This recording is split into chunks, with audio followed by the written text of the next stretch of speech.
it was ripperoo And then for me. MJG, he couldn't get back home or something, like he missed his flight. No, his flight got canceled on him. And so did you guys figure that out for him? Or? Yeah, we got it changed up for the next day. Awesome. But, Going right into this match, we winners got round 1. Afen and Advo, Lucas, Game & Watch. I know Game & Watch is just this weird character that nobody from West understands. Yeah. So this is going to be fun. The green team was actually my round 1 opponents, and they beat me and Scooter 2-0. Okay. Yeah. And so going they right have some off. pretty good synergy, which was kind of surprising because I don't think Afen and Advo have ever teamed before. Yeah. So it was nice to see that they had some synergy going, and they were able to beat us handedly, at least game 2. For sure. So it's going to be interesting to see how this kind of new team goes up against this super static team. Yeah, the super static team that they kind of know what they're doing and everything, and they And have all just this combo set up. Kinda. Just a little bit, Kinda. you know. Trying to go for that up throw footstool Shoryuken, but Hey, you know what? It's really nice to see is that Shadow is actually going the true baby dragon. Yeah, he's going the true baby dragon. Charizard. He must be prepping for the breakout 3 Charizard round robin. He's prepping for it. Is that actually a thing? Yeah, we're gonna do the Charizard round robin. That's horrible. You know that's easy money for him though, right? Dude, but everybody. Oh, Remzi has a real good Charizard actually. Remzi? Okay. So it'll be real fun, but. Everyone in the East side, we all say like, yeah, I have the best Charizard in the East. No, I remember it was like Aqua commentating. He's like, yeah, Charizard side B is really good. Oh no! Oh no! About, dude, please.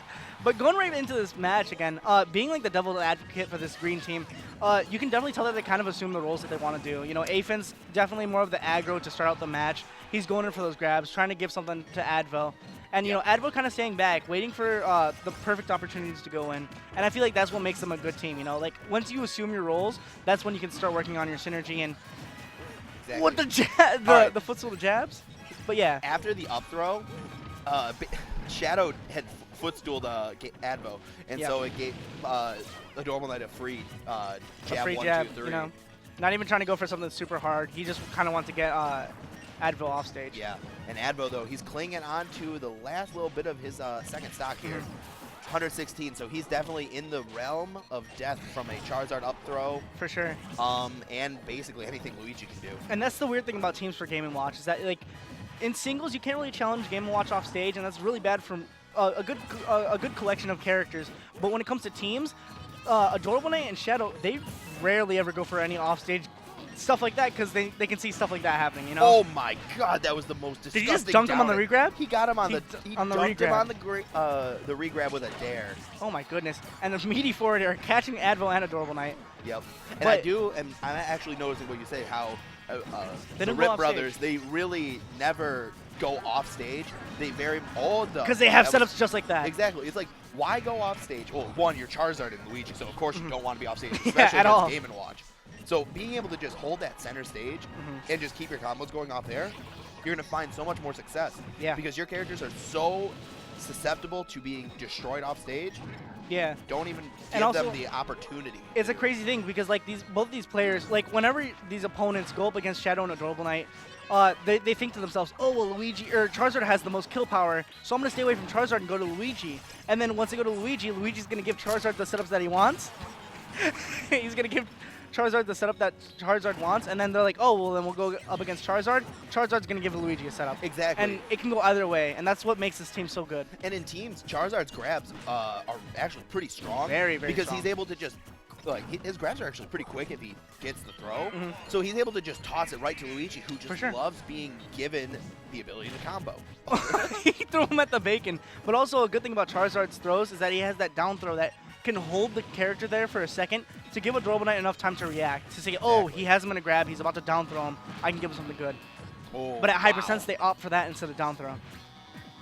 That's some Linus and Hawk stuff you see right there. That is there. that Linus and Hawk stuff. See, that's one thing I always will commend West MI for, is that you guys have these static teams. Oh, we have the best teams. You have some amazing static teams. You've got, like, Shadow Adorable Knight. You've got Blueberry Trace Pain, and you have Maloney King James. Maloney King James, and even Fatty Blob and Fatty Blob bottom tier. Oh, you can never count out Fatty Blob bottom tier. You have 4 great static teams, and so when you get to see those static teams come out to bigger tournaments, especially in the East, you get to see them excel in their craft.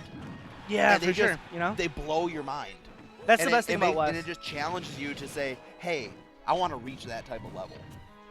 And right now, Advo is just, he's playing the ledge game. He knew it was over 157%. There was very little he could have done in that situation, but Oh, well. All right. Yeah, dude. Oh, here we go. It's kind of the thing. I think this was the back throw. Oh. No. What was this one? I have no clue, but we'll see. There was a real cool combo. Oh, this is the regrab. This was the dunk. The regrab dunk. That tornado took him so far. What? He didn't even grab ledge. He didn't even double jump or anything. No. I don't think he had a double jump. I think it was during stock 1. There was a, I think Charizard up throw or forward throw into a Luigi down B off the top. It looked real cool. Yeah. But I mean, this is what happens when you get static teams. You have so many odd shot worthy yeah, team for sure. combos that can happen that you're just like, oh, well, and also, next time. Another crazy thing is that tornado, when he gets to throw that tornado, if it doesn't kill off the top, you're going to fall down. And if you fall down, you're going to be expecting a forward smash. So it's kind of like you're screwed whenever that tornado hits. Or even Charizard up B. Because Fly is amazing. For sure.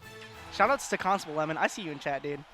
Man, that man's a fiend in the Gooshi chat. The super homie. Dude, he's a stream monster. That man will be in every single national possible. Yep. Oh.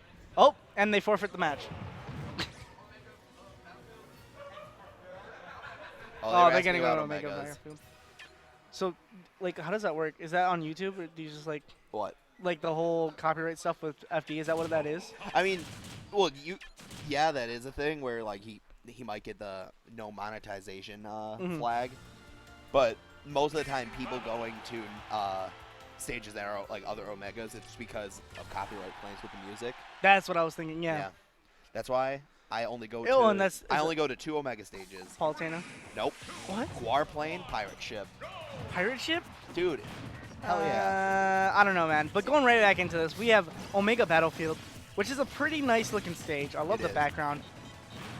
And I love what Advo and Afen have going on. You know, they're getting on a little bit of good percent. And Afen going off stage, you know, trying to hit Charizard like with a good fair, you know, trying to see if he can just get him completely out of distance. But, you know, a lot of thing that people forget is that Charizard does have that third jump. Oh my god. That's that setup that Charizard wants. You know, if Exactly. he can't get you with an up smash at that point, he's gonna up B you. Yeah. It's just ridiculous. Yep. And you see Adorable Knight. He took a lot of early percent, but that's just because both these players, Advo and Afen, know so much about the Luigi matchup. We have a plethora of Luigis on this side of the state, so seeing that quick 0 to 70, unsurprising. Yeah, but just like game 1, you see Afen and Shadow both holding onto that first stock very well, not putting themselves in like an overcommittal state where they're gonna just basically lose their stock too quick.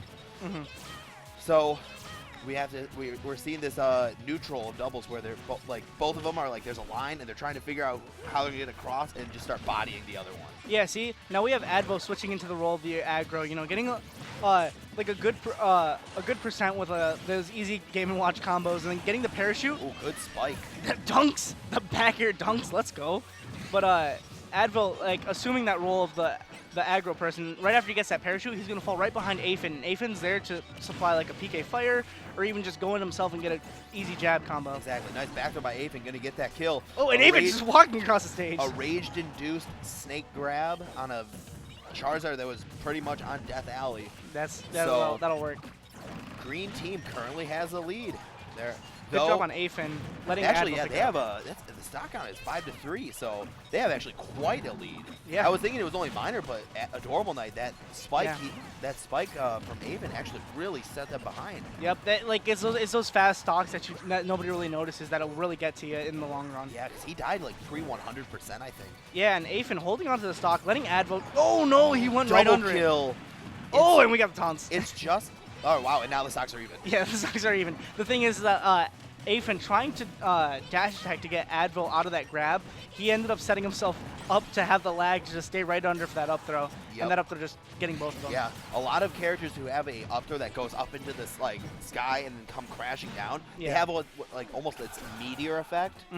Characters like Meta Knight have like this broken one where it can kill like very early because of how much knockback's on it. For sure. It only does like 9%, but you have knockback in like similar to like a 9. It's that limit break. It's that limit break kind of move where it has not a lot of percent to show, but it does have the knockback to send you very far. Exactly.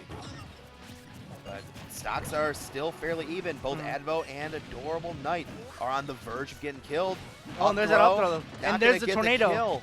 He saw that it wasn't going to kill, but he really wanted to get that tornado and only Yep. getting like the first couple of hits. Now, the green team here, they need to kill Shadow. Shadow as fast as they can, yes, of course. Because, sure, like the moment you kill a Dorblight, he's going to take the stock. But Yep. you want, it's a lot easier to 2v1 a Charizard at 0% than a Luigi. Yeah, for sure. Because then Charizard, he's kind of just like the slow thing that can just get like bodied around, and especially Advo will have a field day with that. Seeing as Charizard's such a big hurt box, and Advo can just kind of fly all over him with a lot of fairs and like the parachute. All of Game & Watch's arrows are just Gonna eat him up. Eat up heavy bodies or big body characters. All right, but Afen gonna get him with a down smash. And now we have a 2v1 situation with a very high percent, or an almost very high percent Luigi. All right, so what they need to, like, the green team should do is like get Luigi off stage and just fill up that bucket. Advo was like pulled up the bucket immediately, and Afen just went for a ledge guard situation when he should have gone and filled the bucket, because that would force a Dearborn like to pick up an aggressive roll. Yeah, because then he has to try getting at least Afen gone. And there he goes, getting that off, but That's gonna up smash. He's spamming invincibility. I think it's invincibility or intangibility on the up smash. I think it's intangibility, maybe? Chat, you can correct me. I actually think it might be invincibility. It might, yeah, it's invincibility, because like he doesn't get hit. Yeah, he has a couple frames where he the doesn't head get is hit. invincible. You can hit his feet though. You can? Yeah. I didn't even know that you could do that. Yep, it's just the giant helmet that has the invincibility frames. So as long as you hit any part of his body that's not the head, you're good. Oh. But So we have that's a game 3 here. Yeah. West MI versus Getting held East. up. And you could definitely tell that at that moment where Advo was holding up the bucket, saying like, "Hey, give me something good." Afen was kind of bit off more than he can chew and tried getting rid of the stock, and that's kind of a thing of you realizing that the team's a little newer. Yeah. But you know, this new team showing a lot of potential by taking the game off of Shadow and Adorable Knight, and actually having a pretty convincing lead for the beginning of the game. Yes, and we're seeing the team, the red team, stick tried and true to the Luigi Charizard team. You know? So these two are not showing any fear of ever their since character being one of their characters being slightly weaker. I'm pretty sure ever since like around Rebirth, they've been labbing this team. So you know. Have they? So that's cool. Yeah, no, they've been messing around with this team for a while now, and I think they might have just gone static with that team, and that's maybe why they might have gotten like a little bit lesser than what they expected for teams and placings. Yeah. But yeah, they were predicted top 12, and I think they ended up getting 13th. Yeah. It was something of a little bit of a piss poor performance for them, because we Yeah. all expect Shadow and Adorable Knight to be one of the best teams Yes, at for any sure. tournament they ever attend. But we had another team of Oh, West. beautiful back throw into Oh a my Charizard goodness. fly. You know, that they just need to get that given opportunity, and once they have that opportunity, they're definitely going to capitalize. You know. Yep.